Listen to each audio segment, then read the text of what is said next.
तो नमस्कार दोस्तों, मेरा नाम पंकज और आज की इस वीडियो में आपको बताने वाला हूँ मोस्ट इंपॉर्टेंट क्वेश्चन मैथ के। तो इस वीडियो में मैं आपको बता दूं कि जितने भी सारे मैं क्वेश्चन बताया हूँ, अगर आप शुरू से लेकर के लास्ट तक देख लेंगे ना भैया, तो इस वीडियो से यार 50% क्वेश्चन जो है ना एग्जाम में आएगा। ठीक है, तो शुरू से लेकर के लास्ट तक देख ही लेना भाई। ठीक है, तो आइए स्टार्ट करते हैं, एक एक क्वेश्चन लेकर के और सॉल्व करते हैं। और इस वीडियो में ऑब्जेक्टिव और सब्जेक्टिव दोनों टाइप के क्वेश्चन बताया गया है। तो आइए सबसे पहला प्रश्न सॉल्व करते हैं। तो जैसा कि आप देख सकते हैं, पहला प्रश्न है, कहता है क्वेश्चन नंबर 1 में कि सबसे छोटी संयुक्त संख्या है। अब बताइए सबसे छोटी संयुक्त संख्या कौन है। तो ध्यान देने वाली बात यह है कि संयुक्त संख्या होता क्या है। तो देखो भाई, संयुक्त संख्या वह होता है जिसका अभाज्य गुणनखंड अगर करते हैं ना तो 2 से अधिक आ जाता है। मान लो कि अगर 6 है, ठीक है, क्या 6 है, 6 का अभाज्य गुणनखंड करोगे तो कितना कितना से टूटेगा।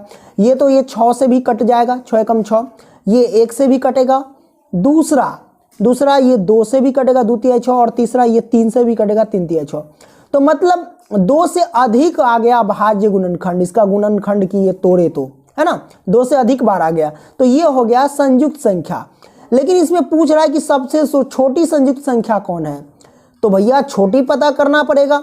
देखो अब 4 जो होता है भैया, 4 का फैक्टर करो तो हमारे पास क्या होगा, 4 से भी लग जाएगा, ये 4 एकम 1 से भी लग जाएगा, ये 2 से भी लग जाएगा, है कि नहीं, 2 दूनी 4। तो भैया इसमें भी देख लो कि 2 से अधिक बार इसका अभाज्य गुणनखंड आया गुणनखंड तोड़ने पर, है ना। तो जिसका 2 से अधिक बार आ जाए अभाज्य गुणनखंड, ठीक है, वो होता है संयुक्त संख्या। तो सबसे छोटी संयुक्त संख्या भैया 4 ही होती है। इससे पीछे 3 होता है, 3 का अभाज्य गुणनखंड करो, ये 3 स्वयं से कटेगा या फिर ये 1 से कटेगा, और कोई संख्या से कट जाएगा तो नहीं कटेगा। तो इसका अभाज्य गुणनखंड करने पर केवल 2 अंक आया, 2 से अधिक अंक नहीं आया, इसका मतलब ये नहीं हो सकता है संयुक्त संख्या। तो सबसे छोटी संयुक्त संख्या जो होती है भैया, 1 का हो गया भैया 4, इसका 4 आंसर हो जाएगा। तो सबसे छोटी संयुक्त संख्या 4 होता है, इस बात को ध्यान रखना। आइए प्रश्न क्रमांक 2 ले लेते हैं। 2 कहता है कि 2 संख्याओं के लसाअ तथा मसाअ बराबर हो तो संख्या होगी। मतलब आपको बताना ऐसी कौन 2 संख्या है भैया जिसका लघुत्तम भी ज्ञात करे और महत्तम भी ज्ञात करे, तो लघुत्तम और महत्तम दोनों बराबर ही आंसर आना चाहिए। बताइए, मान लेते हैं कि 3 और 5 है, 3 और 5 का एलसीएम भी निकाल लो, एलसीएम भी निकाल लो, ठीक है, और एचसीएफ भी निकाल लो। तो अगर दोनों का एलसीएम और एचसीएफ, इसका भी, इन दोनों का एलसीएम भी अगर मान लेते हैं कि 2 आया, और इसका भी मान लेते हैं एक बात कि अगर इसका एचसीएफ भी 2 आया, जब एचसीएफ और एलसीएम दोनों बराबर हो जाएगा तो वही 2 संख्या आपको बता देना है कि कौन 2 संख्या होगा। तो सिंपल सी बात, 3 और 5 का एलसीएम निकालेंगे तो ये हो जाएगा एलसीएम 15, और एचसीएफ निकालेंगे तो भैया इसका निकल के आएगा 1। आप निकाल करके देख लेना, ठीक है। तो ये तो कदापि हो नहीं सकता है। तो भैया आप क्या करो, दूसरा का बराबर संख्या ले लो। क्या करो, बराबर संख्या मान लेते हैं 5 1 और दूसरा भी 5 1, इन दोनों का एलसीएम भी निकालोगे ना, ठीक है, एलसीएम तो भी उतना ही होगा, एचसीएफ भी, दोनों का एलसीएम निकालोगे तो 5 ही आएगा, और एचसीएफ भी निकालोगे ना भैया तो 5 ही आएगा। इस बात को ध्यान रखना, ठीक है। तो बराबर संख्या का एलसीएम और एचसीएफ बराबर होता है, ठीक है, इस बात को ध्यान रखना। तो दूसरा का जो आंसर होगा भैया वो बराबर होगा। दूसरा का आंसर क्या होगा, दूसरा का आंसर बराबर संख्या, ठीक है, बराबर। तो बराबर संख्या जो होता है उसका एचसीएफ और एलसीएम दोनों ही बराबर होता है, इस बात को ध्यान रखना। तो दूसरा प्रश्न भी सॉल्व कर लिया, पहला प्रश्न भी सॉल्व कर लिए। आइए इसी प्रकार चलते हैं तीसरा प्रश्न की ओर। तो जैसा कि आप देख सकते हैं तीसरा प्रश्न है 0.29 के ऊपर बार लगा है और पूछ रहा है क्या होगा। इसको P/Q के रूप में बदल देना है और लिख देना है, इस टाइप के आते हैं, ऑप्शन में दिया रहेगा। तो आइए सॉल्व करते हैं इसको। तो भैया तीसरा प्रश्न को हम सॉल्व करते हैं। जैसे कि 0.29 है ना, आप क्या करो, सिर्फ संख्या लिखो, 29 संख्या है, 29 लिख दो, ठीक है, और देख लो बट्टा लगाओ, दशमलव कितने संख्या पे, 2 गो संख्या पे, तो 2 गो 9 डाल दो। दशमलव रेकरिंग के बाद ही, जितने भी रेकरिंग है, रेकरिंग के बाद जो संख्या उसको घटाते हैं, तो रेकरिंग के बाद क्या है, -0 घटाएंगे तो उतना ही होगा, 29/99। इसको मैंने डिटेल से बना रखा है, ठीक है। अब ऐसे तो मैंने समझा दिया, और भी इस पर क्वेश्चन सॉल्व करना चाहते हैं तो वो भी मैं बना रखा है भैया। आप डिस्क्रिप्शन बॉक्स में चेक कर लेना, वहाँ मिलेगा, ठीक है। बार वाली संख्या को p/q के रूप में कैसे बदले आपको मिल जाएगा। इसी प्रकार चलते हैं, ये तो तीसरा का आंसर आ गया 29/99। आइए हम चौथा प्रश्न सॉल्व करते हैं। चौथा प्रश्न 1 माइनस साइन स्क्वायर 60 डिग्री बराबर क्या होगा। सिंपल सी बात है, थीटा के जगह पे 60 डिग्री और 1 माइनस साइन स्क्वायर थीटा बराबर क्या होता है, कॉस स्क्वायर थीटा होता है। क्या होता है, कॉस स्क्वायर थीटा। थीटा के जगह पे 60 डिग्री तो 60 डिग्री रखो। अब हम क्या करेंगे, कॉस 60 डिग्री का वैल्यू हम रख देंगे। तो भैया कॉस 60 डिग्री का वैल्यू क्या होता है, तो वो होता है भैया 1/2 होता है। स्क्वायर लगा है तो स्क्वायर लगा दो। अब हमारे पास क्या होगा, 1/2 का वर्ग करेंगे, 1 का वर्ग तो 1, 2 का वर्ग 4, तो मतलब 1/4 आंसर आ गया भैया चौथा का, 1/4 इसका आंसर। ओके, तो ये निकल कर के आ गया। इसी प्रकार हम पांचवा सवाल लेते हैं, जो काफ़ी ज़्यादा, ये भी इंपॉर्टेंट क्वेश्चन इस हर प्रकार का मैंने लिया, सब्जेक्टिव ऑब्जेक्टिव सब मैंने लिया है, तो शुरू से लेकर के लास्ट तक देखना, ठीक है। चलिए, तो 400 के अभाज्य गुणनखंड में 5 का घात होगा। तो भैया 400 के अभाज्य गुणनखंड करना है और उसमें देखना कि 5 का अधिकतम घात क्या होगा, ये आपको बता देना है। तो 400 का हम क्या करेंगे, पहले तो फैक्टर करेंगे। 2 से लगेगा तो भैया 200 हो जाएगा, फिर 2 से लगेगा तो ये 100 हो जाएगा, फिर 2 से लगेगा तो ये 50 होगा, अब फिर 2 से लगेगा तो भैया क्या होगा, 25 होगा, ठीक है। अब फिर ही 5 से लगेगा तो ये 5 हो गया। तो भैया इसमें देख लो कि 2 का अधिकतम, 2 का घात कितना होगा, तो 2 के बार 1 2 3 4, 4 बार है तो 2 के घात 4 हो जाएगा, गुने 5 कितने बार है, 2 बार है तो 5 के घात 2 हो जाएगा। तो भैया 5 का घात पूछ रहा था, 5 का घात क्या 2 है, तो इसका आंसर जो हो जाएगा भैया 2। तो 400 के अभाज्य गुणनखंड में 5 का अधिकतम घात हो गया भैया 2 आंसर, राइट। तो भैया यहाँ पे पांचवा क्वेश्चन सॉल्व हो गया। तो पांचवा का जो आंसर आ गया भैया 2। ओके, ये हमारे पास आंसर आ गया। ये सब ऑब्जेक्टिव टाइप में आपसे पूछेगा। आइए छठा प्रश्न लेते हैं और छठा प्रश्न को सॉल्व करते हैं। आप देख सकते हो छठा प्रश्न। तो भैया छठा प्रश्न जो कहता है हमारा कि यदि बहुपद y² माइनस के 6y प्लस के 8 के शून्यक अल्फा तथा बीटा हो, है ना, बीटा हो, तो अल्फा इंटू बीटा का मान होगा। भैया अल्फा इंटू बीटा का मान पूछ रहा है, तो अल्फा इंटू बीटा का फॉर्मूला क्या होता है, तो वो होता है माइनस के b/a। ये होता है क्या, नहीं, ये नहीं होता है, ये तो होता है अल्फा प्लस बीटा का वैल्यू माइनस b/a। देखो अल्फा इंटू बीटा का जो वैल्यू होता है भैया वो होता है c/a होता है। क्या होता है, c/a। तो सिंपल सी बात है, c और a की मान निकाल लेना है और रख देना है। तो इसमें पहला a, दूसरा b और तीसरा c के स्थान पे 8 है तो 8 लिखोगे, ठीक है। अब बटे a के स्थान पे y² है, लेकिन y² नहीं लिखा जाता है, इसमें अंदर क्या छिपा रहता है, 1 छिपा रहता है, इसके बदले 1 लिखा जाएगा। तो 8/1 बोले तो 8 आंसर क्या होगा, अल्फा इंटू बीटा का आंसर 8 हो जाएगा इसका आंसर। ओके, तो यहाँ पे छठा का आंसर आ गया भैया क्या, तो 8 आंसर। समझ गए, ये अल्फा इंटू बीटा वाला माइनस b/a नहीं होता है, ये अल्फा प्लस बीटा बराबर होता है माइनस b/a, ठीक है। अल्फा इंटू बीटा वाला c/a होता है, ये फॉर्मूला, ठीक है, जिसमें मैंने पुट कर दिया। अब दोस्तों हमारे पास जो क्वेश्चन है, क्वेश्चन नंबर 7। तो क्वेश्चन नंबर 7 क्या कहता है, कहता है कि बहुपद जो है f इंटू एक्स, देखिए f इंटू एक्स जो है 3x² माइनस के 7x प्लस के 2 हो, तो भैया f इंटू -1 का मान होगा। सिंपल सी बात है, f के जगह पे f है, लेकिन x के जगह पे क्या -1 है, तो x के जगह पे -1 आपको रखना होगा, यानी x की वैल्यू आ गई -1, राइट। अब इसमें हम पुट करेंगे x के जगह पे, ठीक है। तो हमारे पास 3x² है तो 3 गुने x n x², तो यहाँ माइनस के 1 रखेंगे x के जगह पे और इसका स्क्वायर कर देंगे। -7 गुने में x के जगह पे माइनस के 1 और प्लस में 2 है तो 2। चलिए इसको सॉल्व करते हैं, ये हो जाएगा -1 का स्क्वायर प्लस के 1, 3 में 1 से गुना करेंगे तो 3, और यहाँ पे हो जाएगा भैया माइनस गुना करेंगे तो प्लस 7 एकम 7 और प्लस के ये 2 है तो 2, 7 2 9 और 9 और 3 क्या हो जाएगा 12, क्या हो जाएगा 12, ठीक है। तो ये हमारे पास क्या हो जाएगा, आंसर हो जाएगा 12, राइट, ठीक है। तो भैया आपने निकाल लिया, इसका मान होगा तो भैया 12 आंसर, ठीक है, कोई दिक्कत नहीं है। यानी f इंटू -1 का जो वैल्यू आ गया भैया 12। ओके, कोई दिक्कत नहीं।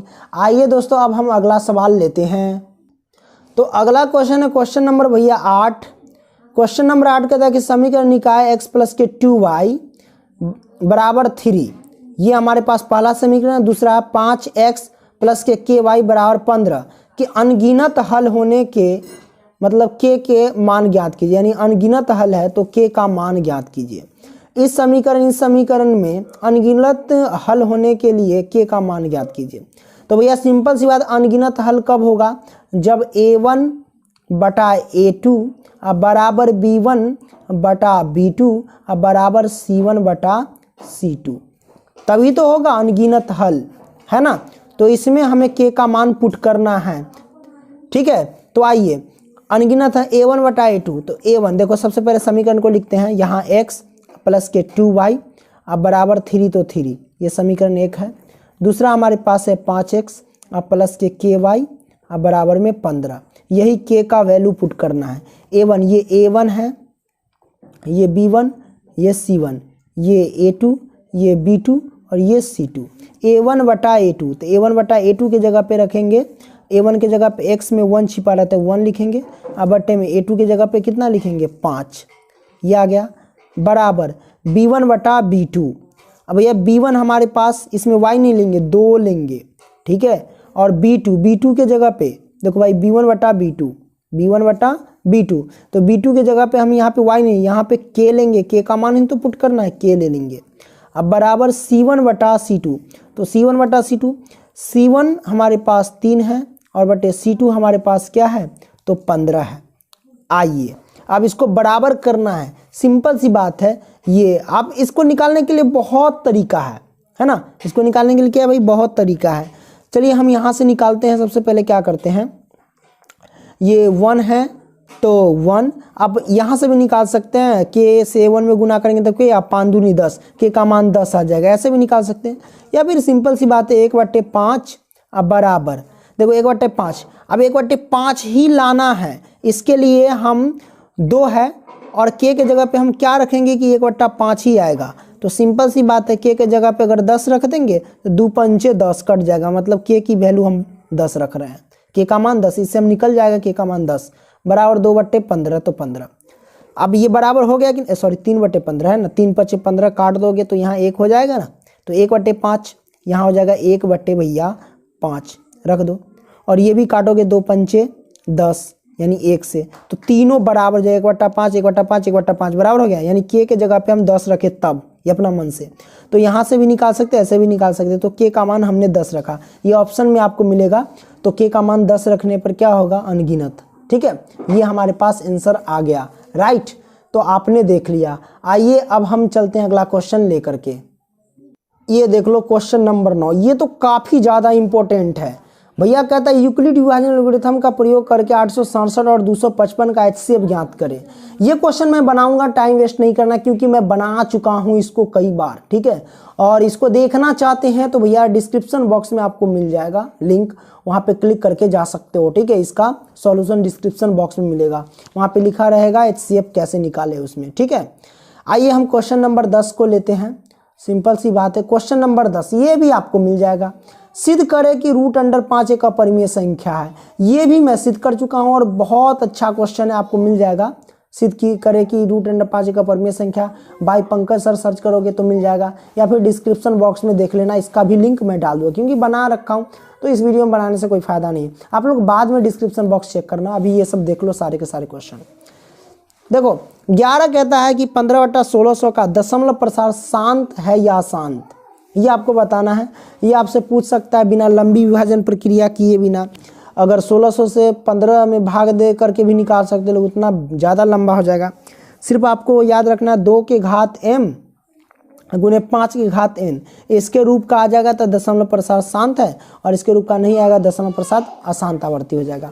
तो हम क्या करेंगे हर का, चलिए हम करते हैं 15/1600 है तो 1600 का हम पहले फैक्टर करते हैं।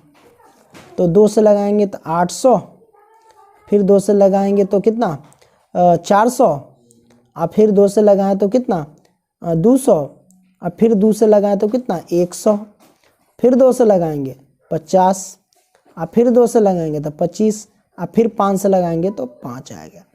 कहने का मतलब 15 है तो 15 और बट्टे तो बट्टे 1600 का फैक्टर किए तो देखो 2 कितने बार, 1 2 3 4 5 6 बार आया, तो 2 के घात रखेंगे 6 अगुने 5 कितने बार, 2 आया, 2 बार आया, 5 2 बार आया तो 2 बार। अब देख लो 2 और 5 है कि नहीं बेस में, 2 और 5 है, घात 6 और 2, घात से हम तो हमको कोई मतलब नहीं, घात कुछ भी आ जाए, लेकिन 2 और 5 बेस में आ जाए ना तो समझ जाना कि भैया ये इसका जो दशमलव प्रसार है वो शांत है। ठीक है, या केवल 2 रहे तो भी शांत, या केवल 5 रहे तो भी शांत, या केवल दोनों रहे तो भी शांत, लेकिन दोनों के अलावा कोई थर्ड पार्टी आ जाए तो समझ जाना कि वो क्या हो जाएगा, अशांत हो जाएगा। ठीक है, तो ये शांत, ये निकालने का तरीका, इसको भी मैं डिटेल में बना चुका हूँ, 1.4 में ये बताया गया है। ठीक है, आइए अब हम अगला क्वेश्चन लेते हैं। अब देख लो भाई, क्वेश्चन है 12, पाई कौन सी संख्या, ये भी काफ़ी ज़्यादा इंपॉर्टेंट है, 1 नंबर में आता है। पाई कौन सी संख्या, तो भैया याद रखना अपरिमेय संख्या है, इसकी वैल्यू जो है वो परिमेय संख्या है, लेकिन ये एक अपरिमेय संख्या है, क्योंकि पाई का मान जो ऐसा है वो निकलता ही रहता है हमेशा। आपकी कॉपी कलम सब खत्म हो जाएंगे फिर भी ये खत्म नहीं होने वाला है। ठीक है, याद रखना। ओके, पाई का मान जो होता है वो परिमेय संख्या, लेकिन पाई खुद एक अपरिमेय संख्या है। ओके, आइए हम चलते हैं, ये तो अपरिमेय संख्या है, आंसर लिख लेना 12 का। 13 का कहता है प्रतिस्थापन विधि से हल करें, ये आपको हल करना है, चलिए हम हल करके बताते हैं। तो क्वेश्चन नंबर 13 कहता है कि 0.2x प्लस के 0.3y बराबर 1.3, 0.4x प्लस के 0.5y बराबर 2.3 प्रतिस्थापन विधि से हल करें। चलिए हल कर लेते हैं, सिंपल सी बात है। ये दशमलव हटाने के लिए आप क्या करो, इस समीकरण में भी दोनों तरफ 10 से गुना कर दो। चलिए हम गुना कर देते हैं, अगर दोनों में 10 से गुना कर देंगे तो देख लो क्या होगा, 0.2x अब प्लस के 0.3y अब बराबर में 1.3 से, इसमें भी 10 से गुना कर दो, गुने में 10 से, अगर 10 से गुना कर देंगे तो ये हो जाएगा 2x प्लस की हो जाएगा 3y अब बराबर ये हो जाएगा सिर्फ 13, ये आ जाएगा, देख लेना गुना करके, दशमलव हटा करके जो भी देखना कट जाएगा। ठीक है, ये आ जाएगा, ये समीकरण 1। एंड इसमें भी क्या करो भैया, ये समीकरण जो देख रहे हैं 0.4x और 0.5y अब 2.3 में 10 से गुना करोगे ना तो ये भी आ जाएगा हमारे पास 4x और प्लस के 5y और बराबर में ये आ जाएगा कितना, 23 आ जाएगा, ये आ जाएगा। ठीक है, ये समीकरण 2 आ जाएगा। ओके, आप लोग गुना कर लेना, हम तो ऐसे ही मार रहे हैं। ठीक है, अब इसको क्या करना कि किसी एक मान को बराबर करना पड़ता है, तो इस मान को बराबर करने के लिए प्रतिस्थापन में किसी एक मान को बराबर करके गायब करना पड़ता है। मान लो कि इसमें 2 से गुना कर देते हैं तो 2 दूनी 4x प्लस के 3 दूनी 6y अब बराबर 13 दूना 26। अब समीकरण 2 है, ज्यों का त्यों लिख दो, प्लस के 5y अब बराबर 23। ठीक है, घटाने पर लिख दो, घटाने पर लिखते हैं तो भैया इसका चिन्ह बदल जाता है, ये प्लस का है तो ये माइनस का, ये प्लस का तो माइनस का, ये प्लस का तो माइनस का, ये से ये कट गया। 6 में से 5y घटेगा तो बचेगा 1y, 26 में से 23 घटेगा तो बचेगा 3, तो y का मान जो आ गया भैया 3 आ गया। क्या, y का मान 3 आ गया। अब यही y का मान समीकरण 1 में 2 में किसी में रख दो तो हमारा मान निकल जाएगा। मान लो कि y का मान समीकरण 1 में रख रहे हैं, 1 में, तो देख लो आप लोग तो मार लीजिएगा, शॉर्टकट में मार रहा हूँ। ठीक है, 2x है तो 2x प्लस के 3 अब बीच में गुने 1 में रख रहे हैं, y की जगह पे हम 3 रखेंगे बराबर 13 तो 13, 2x बराबर 13 है तो 13, 3 तिहाई 9 प्लस का 9 है, बराबर से दिलाएंगे तो माइनस का 9, तो 2x बराबर 13 में से 9 गया तो 4, 2 से काटो, 2 दूनी 4, तो x की वैल्यू आ गई 2, तो x का मान 2 आ गया, y का मान 3 आ गया, ये हमारे पास आंसर आ गया। ठीक है, आपने समझ गया। ओके, आइए अगला क्वेश्चन लेते हैं। अब देख लो भाई, क्वेश्चन नंबर 14 है। क्वेश्चन नंबर 14 यहाँ पे आप देख सकते हैं, 2x प्लस के 3y बराबर में 11 और 2x माइनस के 4y बराबर माइनस के 24 को हल कीजिए और इसमें m का वह मान ज्ञात कीजिए जिसके लिए y बराबर mx प्लस के 3 है। अब बताइए m का भी मान ज्ञात करना है, सबसे पहले x प्लस के y का मान ज्ञात कर लो। अब क्या करते हैं, सबसे पहले इसको उतार लेते हैं। हम क्या करते हैं, 2x है तो 2x प्लस के 3y तो 3y बराबर में 11 तो 11। अब ये समीकरण हमारे पास ये पहला। दूसरा हम उतार लेते हैं 2x माइनस के 4y अब बराबर माइनस के 24, तो ये समीकरण 2 हो गया। यहाँ पे 2x तो बराबर है, हम विलोपन विधि से सॉरी एक मिनट प्रश्न क्रमांक जो 13 मैंने सॉल्व किया था भाई, ये प्रतिस्थापन विधि से कहा था, मैंने विलोपन विधि से सॉल्व कर दिया। सॉरी, आप लोग कर लेना, आपको तो पता होगा, है ना। चलो ले लेते हैं। ओके, मैंने तो कर लिया, आप लोग सॉल्व कर लेना, ठीक है। चलिए अब हम इसको सॉल्व करते, इसमें कोई कहा गया नहीं है, अब किसी भी विधि से सॉल्व कर सकते हो। हम कर देते हैं विलोपन विधि, क्योंकि विलोपन विधि जो होता है ना भाई, वो आसान होता है, विलोपन तुरंत मिल जाता है। तो यहाँ पे क्या करो, घटाने पर लिख दो, घटाने पर। अब घटाने पर लिखेंगे ना तो चिन्ह बदल जाएगा, ये प्लस का है तो माइनस का, ये माइनस है तो ये प्लस का हो जाएगा, और ये माइनस तो ये भी प्लस का, ये आपस में कट जाएगा, माइनस का एक प्लस का। 4 और 3 7y हो जाएगा, बराबर में 24 और 11 कितना हो जाएगा, तो इसको भैया जोड़ दो, ये हो जाएगा 35, काट लो, 7 5 35 कट गया, y का मान आ गया भैया 5। ओके, यही y का मान समीकरण 1 में रख दो, तो 1 में रख देंगे तो हमारे पास क्या हो जाएगा 2 और x प्लस के 3 और गुने y की जगह पे 5 अब बराबर में 11, और यहाँ पे लिख दो चूंकि y बराबर 5, ठीक है, 2x ओके, और बराबर 11, तो 11 प्लस है, इधर आएगा माइनस, 5 15, ठीक है, तो 2x बराबर 11 4 15, यानी 4 आएगा, 2 से काटो, 2 दूनी 4, x का मान आ जाएगा भैया 2, ठीक है।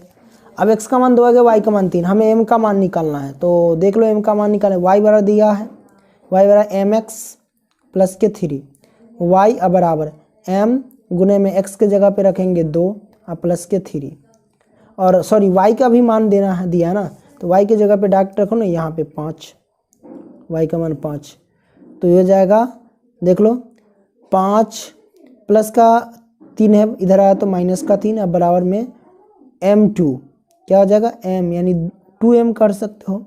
5 से 3 में गुना करेंगे, 3 घटाएंगे तो क्या हो जाएगा हमारे पास, 5 में से अगर 3 घटेगा तो ये बचेगा कितना 2, अब बराबर में क्या हो जाएगा 2m, राइट, 2 से 2 कट जाएगा, 1 मरतबे, यानी m का मान आ गया भैया 1, ये हमारे पास एक आंसर आ गया, ठीक है, m की वैल्यू 1 आई। सॉरी यहाँ पे मैंने गलती कर दिया, देखो यहाँ पे क्या किया मैंने, 11 में से यहाँ 15 घट रहा है, माइनस का 4 होगा, है कि नहीं, ये माइनस का 4 होगा, तो इसका मतलब ये x की वैल्यू आ जाएगी माइनस का 2, क्या होगा माइनस का 2 आ जाएगा x का मान।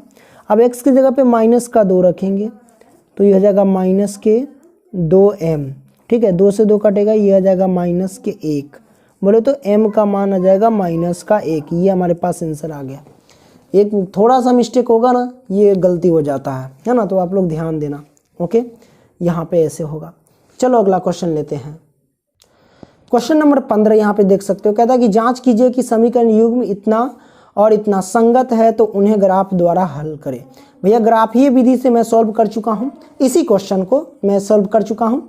आपको आप या ऐसे सर्च कर दो ग्राफ कैसे निकाले भाई पंकज सर, तो आपको 3 नंबर पे मिलेगा ये क्वेश्चन, या फिर आप लिंक में डिस्क्रिप्शन बॉक्स में डाला होगा, वो भी आप वहाँ पे जा करके देख सकते हो इस क्वेश्चन को, ठीक है। ये भी ज़्यादा काफ़ी इंपॉर्टेंट है, बार बार रिपीट हुआ है। देखो भैया अगला क्वेश्चन है क्वेश्चन नंबर 16, यदि किसी भिन्न के अंश और हर दोनों में 2 जोड़ दिया जाए तो वह 9/11 हो जाती है। यदि अंश और हर दोनों में 3 जोड़ दिया जाए तो वह 5/6 हो जाती है, वह भिन्न ज्ञात कीजिए। ये क्वेश्चन तो बहुत आसान सा क्वेश्चन है, अरे आपको तो दिखाई नहीं दे रहा था, है ना, यही क्वेश्चन है। ओके, तो बड़ा सिंपल सा क्वेश्चन है। हम क्या करेंगे यहाँ पे, भिन्न ज्ञात करना है। क्या ज्ञात कर, भिन्न, मान लो कि माना भिन्न बराबर x/y, मैंने भिन्न बराबर x/y मान लिया, ठीक है। ऊपर अंश और नीचे हर होता है, तो कहता है यदि किसी भिन्न के अंश और हर दोनों में 2 जोड़ दिया, अंश और दोनों में, तो x प्लस के 2 और नीचे भी y प्लस के 2, अंश और दोनों में 2 जोड़ दिए तो कितना हो जाता है भैया 9/11 हो जाता है, 9/11 हो गया, ठीक है। इसको निकालो, समीकरण 1 निकल जाएगा, आर पार गुना कर लो, 11 से इसमें गुना करेंगे तो 11x और प्लस के 11 दूना 22 हो जाएगा। अब बराबर 9 से y में गुना करेंगे तो क्या होगा 9y और प्लस में 9 दूना 18 हो जाएगा, है कि नहीं, ये हमारे पास हो जाएगा। 11x प्लस के वाई 9y है ना, वाई वाले को इधर लाओ, माइनस के 9y बराबर 18, तो 18 प्लस के 22 है, इधर आया तो माइनस के 22। ओके, तो 11x माइनस के 9y बराबर होगा 18 में से 22 घटेगा तो 18 4 22 यानी माइनस के 4 आ जाएगा। ये समीकरण 1। आइए अब दूसरा देखते हैं। दूसरा कंडीशन कहता है यदि अंश और हर दोनों में 3 जोड़ दिया जाए। अब देखिए अंश और दोनों में 3 यानी x प्लस के 3 बटे y प्लस के 3 दोनों में 3 जोड़ दिए तो वह कितना हो जाता है भैया, 5/6 के बराबर हो जाता है। चलिए यार पर गुना कर लेते हैं। गुना कर लेंगे तो भैया सिंपल सी बात है कि क्या हो जाएगा, ये तो ये हो जाएगा 6x प्लस के 36 18 अब बराबर 5y प्लस के 5 15। ये हो जाएगा 6x, ये हो जाएगा प्लस का, इधर है तो माइनस का 5y अब बराबर ये 15 प्लस का, इधर है माइनस के 18। तो 6x माइनस के 5y बराबर हो जाएगा 15 में से 18 गया तो कितना हो जाएगा, माइनस के 3 हो जाएगा। ये समीकरण 2 आ जाएगा। समीकरण 2, समीकरण 1 तथा समीकरण 2 से हम क्या करेंगे भैया, आप किसी भी विधि से इसको ज्ञात कर सकते हैं, विलोपन प्रतिस्थापन। हम ज्ञात करते हैं विलोपन विधि से। क्या करेंगे, विलोपन विधि से। तो चलिए शुरू कर लेते हैं। सबसे पहले किसी एक मान को बराबर कर लो। तो बराबर कैसे करेंगे, तो क्या दिक्कत है, बराबर कर लेते हैं। किसी एक मान को 6x को बराबर करना चाहिए, अगर इसको किसी को भी बराबर कर लो। तो क्या करते हैं कि समीकरण 1 में हम 6 से गुना कर देते हैं और समीकरण 2 में 11 से गुना कर देते हैं। सिंपल सी हो जाएगा तुरंत बराबर, है ना। ये हो जाएगा 11 छक 66, ये भी 11 छक 66 है कि ना। तो चलिए करते हैं, लिखते हैं समीकरण 1 में 6 से तथा समीकरण 2 में कितना से 11 से गुना करने पर कर लेते हैं। समीकरण 1 में हमें गुना करना है भैया 6 से, तो 6 से गुना करेंगे तो 11 छक 66 66x माइनस के 9 छक 54y अब बराबर में 11 से ही तो गुना करना है, 11 9 99 हमने क्या कर दिया, हाँ 6 से, सॉरी 11 छक 66 9 छक 54y अब माइनस के 6 छक 24, ये हो जाएगा माइनस का। ठीक है, अब इसमें गुना करना है कितना से, 11 से, तो 11 छक 66 x अब ये माइनस का 11 पचे 55 y अब बराबर में 11 तिया 33 माइनस का। लिख देते हैं घटाने पर जब घटाने पर लिखते हैं तो ये प्लस का तो माइनस का, ये माइनस का तो प्लस का, ये माइनस तो ये भी प्लस, तो ये हम काट लेते हैं, ये आपस में कट गया। अब बचा 54y में से 55y यानी 55y प्लस का, ये 54y माइनस का, तो एक y बचेगा। 55y में से 54y घटेगा तो एक y अब बराबर प्लस का 33 है, तो 33 में से माइनस के 24 घटाएगा तो ये 6 3 9 आएगा। तो y की जो वैल्यू आ गई भैया 9। ठीक है, अब y का मान समीकरण 1 में रख दो या 2, किसी में रख दो, किसी में रख लो। ठीक है, चलिए y का मान हम समीकरण 2 में ही रख देते हैं, क्या दिक्कत है। तो यहाँ पे हमारे पास है 6x, तो 6x अब माइनस के 5 है, अब y के जगह पे 9 रखेंगे तो 9 पचे कितना हो जाएगा 45, डायरेक्ट लिख दो बराबर माइनस के 3। चूँकि यहाँ पे लिख दो, मैंने डायरेक्ट मान लिया, आप लोग देख लेना। ठीक है, x बराबर माइनस के 3 है, अब माइनस इधर आया तो प्लस का 45, ये 6x तो 6x बराबर हो जाएगा भैया 45 में से माइनस के 3 घटेगा तो 42 आएगा, काट लो 7 छक 42, तो x की वैल्यू आ गई 7। ये 9 है और ये 7 है, भिन्न माना था x बट्टा y, तो x के जगह पे रखेंगे 7 और y के जगह पे रखेंगे 9। ठीक है, ओके 7 बट्टा 9, ये सब मैंने ऐसे ही मार रहा हूँ। ठीक है, और ये सारे के सारे क्वेश्चन इंपॉर्टेंट है और मैं आपको डिटेल में समझा रखा है, तो कोई दिक्कत नहीं होना चाहिए। ओके, देख लो भाई क्वेश्चन नंबर 17। क्वेश्चन नंबर 17 कहता है ये जो दिया गया है, जांच कीजिए कि द्विघात समीकरण है, ये बताना है आपको द्विघात समीकरण के रूप का है कि नहीं।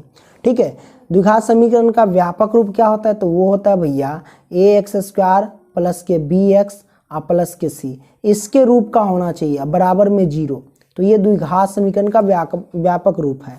इसके रूप का आना चाहिए, घात कम से कम 2 होना चाहिए, तभी ये द्विघात समीकरण होगा। चलिए जांच करके देख लेते हैं। ये हर यहीं से करते हैं, x² माइनस के 2x अब बराबर माइनस के 2 से इसमें गुना कर दो सबसे, माइनस के 2 से 3 में गुना करेंगे तो माइनस का 6 हो जाएगा, माइनस माइनस गुना करेंगे तो प्लस 2 से x में गुना किया तो 2x। आइए x² माइनस के 2x माइनस के 6 इधर आया तो प्लस के 6, प्लस के 2x इधर आया तो माइनस के 2x बराबर हो जाएगा 0। अब देख लो यहाँ पे x² तो x², अब यहाँ से क्या करेंगे, माइनस 2x माइनस के 2x तो ये हो जाएगा माइनस के 4x और प्लस के 6। देख लो इसके रूप का है कि नहीं, x² माइनस 4x प्लस के 6 इसके रूप का है। ठीक है, तो ये हमारे पास आ गया, ये जांच करना बताना, हाँ लिखेंगे, हाँ यह द्विघात समीकरण है, ये आता है 1 नंबर में। ठीक है, आइए क्वेश्चन नंबर 18 देखते हैं। क्वेश्चन नंबर 18 कहता है इतना को गुणनखंड विधि से मूल ज्ञात कीजिए। भैया मूल ज्ञात करना है इतना को गुणनखंड विधि से, तो गुणनखंड कहता है फर्स्ट इंटू लास्ट गुना करते हैं, तो 100x² में 1 से गुना करेंगे तो हमारे पास 100x² आएगा। अब इस 100 को इस तरह तोड़ो कि जोड़ने या घटाने पर माइनस का 20x पूरे और गुना करने पर 100x² पूरे, तो 10 दाई के 100 माइनस 10 और माइनस 10 माइनस 20 हो जाएगा, 10 10 में टूटेगा, तो इसको हम तोड़े तो 100x² माइनस के 10x और माइनस के 10x, ये प्लस का 1 तो 1 अब बराबर में 0, इसमें टूट जाएगा। इन दोनों में कॉमन ले लो, ठीक है, इस दोनों में, तो इसमें 10x कॉमन होगा, इसमें आप 10x से भाग दोगे तो ये 10x आएगा, ये माइनस के 10x से 10x में भाग देंगे तो ये 1 आएगा, अब माइनस के इसमें कॉमन कुछ नहीं बुझा रहा है, 1 कॉमन ले लो फटाक से।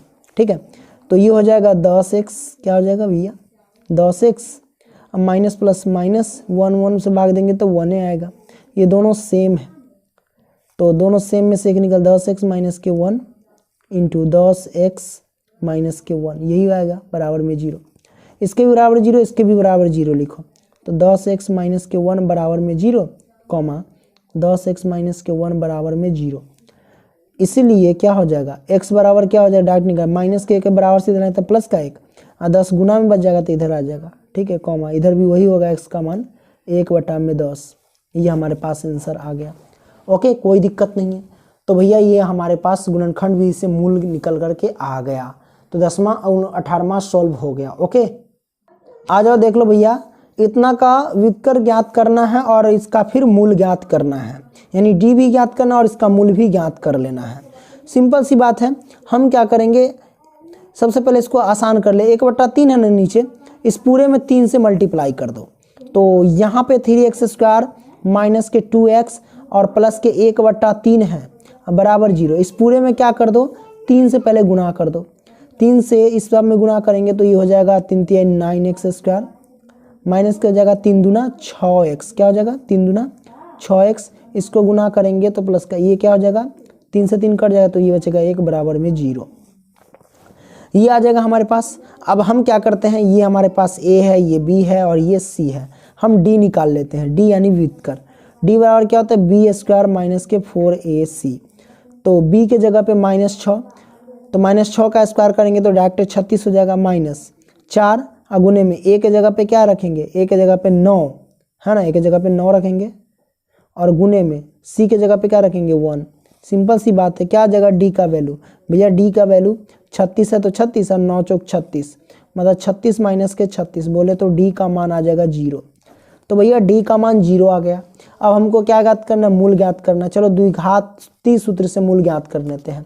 द्विघात सूत्र क्या होता है, द्विघाती सूत्र क्या होता है, वो होता है भैया -b plus minus root under d और बट्टे में 2a, सिंपल सी बात है, माइनस है तो माइनस, अब b के जगह पे रखेंगे क्या, माइनस के क्या रखेंगे 6, तो e माइनस के 6 प्लस का 6 हो जाएगा, अब plus minus root under d के जगह पे रखेंगे, रूट तो रूट d के जगह पे रखेंगे 0 क्योंकि d का मान 0 है, बट्टे में 2a, 2 अगुने a की जगह पे a का वैल्यू क्या है, तो भैया a का मान जो दे रखा है यहाँ पे 9 दे रखा है, तो हम 9 रख लेते हैं।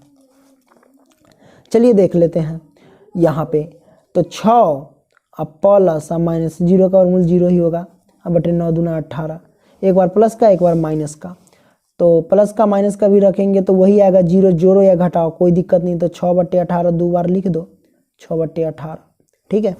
छतरी 18 कट गया, छतरी 18, एक ऊपर एक ऊपर, यानी 1/3 कॉमा 1/3, x बराबर आ गया। ये हमारे पास वैल्यू आ गया। x क्यों लिखा? द्विघात सूत्र के जगह पे x आप लिखोगे, क्यों? क्योंकि ये जो हमारा है x के पद में है, इसलिए मैंने x बराबर लिखा। तो ये हमारे पास मूल निकल करके आ गया। बड़ा आसान सा क्वेश्चन था। आइए 19 तो सॉल्व गया। क्वेश्चन नंबर 20 देख लेते हैं। क्वेश्चन नंबर 20 कहता है कि समीकरण 2x² प्लस के 3 बराबर 0 में k का मान ज्ञात कीजिए ताकि उसके दो बराबर मूल हो। और जब भी दो बराबर मूल होता है तो d बराबर हमेशा क्या होता है? 0 होता है। अब d का फॉर्मूला क्या होता है? b² माइनस के 4ac बराबर 0 लिखोगे, है कि नहीं? तो b का मान क्या है? यहाँ b का मान k है, क्योंकि k का मान ही ज्ञात करना था, तो k² कर दो, -4 अगुने में a का मान क्या है? 2 तो 2, अगुने में c का मान क्या है? 3 तो 3, अब बराबर में 0, ठीक है। अब यहाँ देखो k², ठीक है। अब देखो -4 दूना 8, 8 3 24, अब बराबर में 0, तो k² अब बराबर माइनस का 24 इधर है तो प्लस का 24, k 24 है तो 24 स्क्वायर हटा तो रूट प्लस माइनस, ठीक है। तो k बराबर 24 का फैक्टर कर लोगे तो कितना होगा? 2 से तो 12, फिर 2 से लगाएंगे तो 6, फिर 2 से लगाएं तो 3, तो 2 को 2 में से 1 2 बाहर, ये दोनों अंदर, यानी 2 रूट अंडर 6 हो जाएगा। क्या आ जाएगा? 2 रूट अंडर 6 प्लस और माइनस का 2 रूट अंडर 6, ठीक है, ठीक है। तो ये हमारे पास आंसर आ गया। तो जितने भी सारे क्वेश्चन मैंने आपको बताया सारे के सारे मोस्ट इंपॉर्टेंट क्वेश्चन थे। वीडियो पसंद आया तो लाइक करो और दोस्तों को भी शेयर करो, काफ़ी ज़्यादा मेहनत लगती है वीडियो बनाने में। ओके।